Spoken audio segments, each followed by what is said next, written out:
السلام عليكم أحبابي ميول بأجوبتين وادن سلامي ولا سينا تطوريس جيا ما أنت موضوع أنا وحاقوغ لنا وحضرتك iyo faa'iidooyinka gaarka ah ee u nooleedahay ukunta ama beedka. Waxaan halkan kugu soo gudbin doonaa cilmi baaris ku saleysan aqoon cilmiyeed. Waxaan hubaa in aad ka faa'iideysan doonto waa haddii aad waqti kooban siiso daawashada muuqaalkan.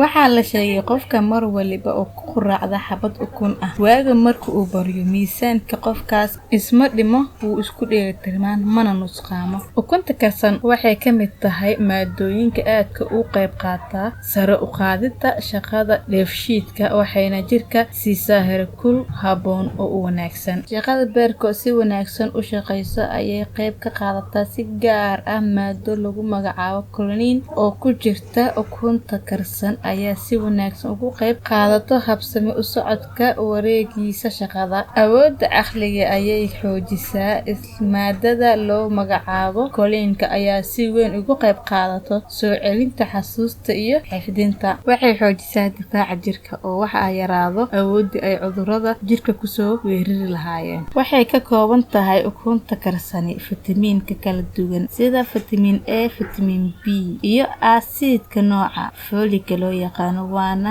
maadooyinka ugu muhiimsan ee jirka xoojiya difaaciisa. Fitamiin D oo ka mid ah kuwa ugu badan ee laga helo ukunta karsan waxa ay ka qayb qaadataa dhismaha lafaha.